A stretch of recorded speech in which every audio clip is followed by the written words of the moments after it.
안녕하세요. 피부 쏙쏙 피부과 전문의 유혜린입니다. 가을이 되면서 날씨도 좀 선선해지고 하늘도 맑고 되게 기분이 좋은데 다만 내 피부 컨디션은 예전과 같지 않다. 그렇다면 가을에 왜 내 피부 컨디션이 이렇게 좋지 않을지, 따갑기도 하고 붉어지고 뭘 발라도 조금 건조한 그런 느낌이 드는 이유에 대해서 오늘은 이 영상을 통해 확인하시기 바랍니다. 가을에는 여름과 달리 기온도 떨어지고 습도가 떨어지면서 환경적인 변화가 일어나는데 이런 변화가 피부 자체도 조금 변화하게 만듭니다. 그리고 가을철 같은 경우에는 코스모스 같이 그런 꽃도 피잖아요. 꽃가루도 조금 날리고 미세먼지, 황사, 그리고 이제 난방기를 꺼내게 되면 난방기 초기에 여름철에 묵었다가 다시 얘를 틀게 되면은 초기에 그 먼지 이런 부분 때문에 조금 외부적인 자극 요소도 굉장히 있어요. 그렇기 때문에 피부도 습도나 온도 때문에 변화가 일어나서 피부 장벽이 손상되는데 바깥의 그런 미세한 자극적인 요인들 때문에도 그대로 피부에 노출이 되면 피부가 당연히 따가울 수도 있고 튼튼하지 않은 상태에서는 그게 굉장한 자극이 될 수 있습니다.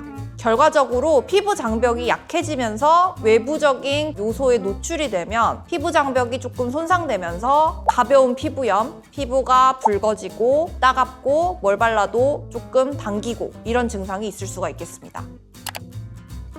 피부 장벽도 약한 데다가 습도나 온도가 이렇게 변화하게 되면은 피부 질환이 조금 악화되는 경우가 있습니다. 피부 질환이 어떤 부분이 악화가 되냐면 보통 주사 피부염, 지루성 피부염, 건성 습진 등이 악화가 될 수 있겠는데 주사 피부염은 보통 우리가 흔히 안면 홍조라고 불리우는 피부 염증 상태를 말하는 것이고 지루성 피부염은 이런 팔자주름, 그 다음에 미간이나 그리고 양볼에 약간 미세하게 가렵고 붉어지고 각질이 일어나는 그런 피부 질환을 의미합니다. 그리고 건성 습진의 경우에는 피부가 맨살이, 가려움증을 유발하는 그런 습진인데 보통은 얼굴 전체도 그럴 수가 있지만 가장 흔하게 나타나는 부분은 정강이 쪽 그리고 발등 쪽이 가렵게 미세하게 각질이 일어나는 것이 특징입니다. 그래서 이런 질환들의 특징 자체는 미세하게 피부 염증이 연관되어 있는 질환이기 때문에 가을철의 온도나 습도의 변화뿐만 아니라 외부적인 그런 자극 요소 때문에도 더 악화될 수 있습니다. 먼저 항상 말씀드리지만 세안은 너무 뽀드득뽀드득하게 깨끗하게 씻어내는 것이 좋지는 않습니다. 세안 같은 경우에는 하루에 2번 정도 아침 저녁 약산성 클렌저, 미온수를 통해서 1분 이내로 세안을 끝내는 것을 추천합니다. 그리고 두 번째, 피부 장벽의 회복은 보습이 가장 중요한데요. 보습제를 잘 도포하는 것도 굉장히 중요합니다. 백톨지가 적절하게 잘 배합되어 있는 보습제를 쓰시는 것이 가장 좋고 당연히 여름철에는 좀 기름기 때문에 산뜻한 제형을 썼다고 하면 온도나 습도가 낮아지게 되면 조금 더 제형에 변화를 주는 것이 좋겠고 그리고 내가 만약에 피부가 좀 따갑거나 가렵거나 붉거나 한다고 하면 피부과 전문의 진료 이후에 MD 크림이나 MD 로션을 처방받는 것도 도움이 많이 됩니다. 특히 MD 크림이나 로션 같은 경우에는 피부 장벽 자체를 좀 튼튼하게 만들어줄 수 있는 성분이 배합되어 있다 보니까 그런 피부염에도 자극 없이 잘 쓸 수 있는 로션이나 크림이라고 생각하시면 됩니다.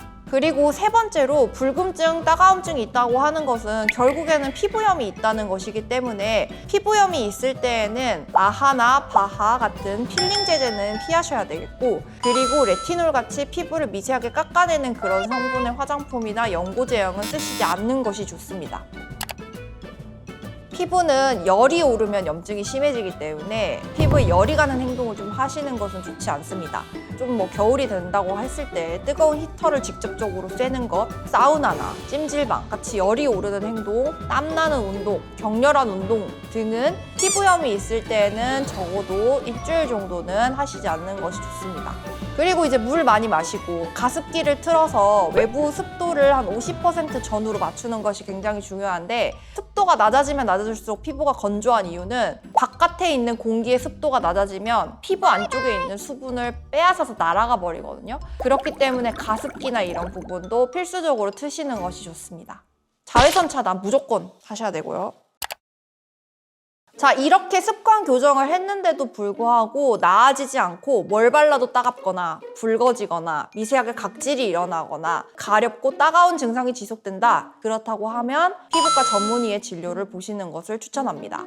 일반 보습제를 써도 계속 피부가 따갑다. 결국에는 피부염이 해결되지 않으면 이러한 증상들이 동반되기 때문에 피부염이 있을 때에는 빠르게 먹는 약이나 바르는 약을 통해서 염증을 완화시키고 그 이후에 생활 습관을 계속적으로 교정을 해야지 가을철에 건강한 피부로 거듭날 수 있겠습니다. 그리고 피부가 단순히 건조하거나 혹은 이제 뭐 가렵거나 염증이 있다고 해서 대부분은 서랍을 뒤져보면 피부 연고가 되게 많거든요. 어느 집에든. 그래서 복합연고 궁굴어 다니는 그냥 피부 연고 발랐어요. 한데 뭘 발랐냐고 하면은 몰라요. 그게 뭔지.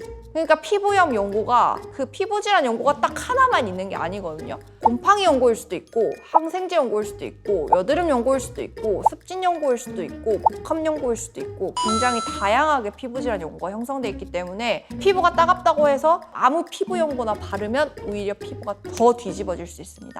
그렇기 때문에 적절하게 피부과 전문 진료 이후에 처방을 받거나 연고가 내가 되게 많은데 뭘 발라야 될지 모르겠다 하면은 그 연고를 가지고 오세요. 피부과 전문의에게 보인 이후에 이거를 바르세요 라고 정해드릴 테니까 그것도 진료를 받을 때 도움이 많이 됩니다. 갑자기 기온과 습도가 변화하면서 피부도 좀 변화를 할 수 있지만 이러한 시기를 슬기롭게 이 영상을 통해서 지혜롭게 헤쳐나가시길 바랄게요. 이상 피부 쏙쏙 피부과 전문의 유혜린이었습니다.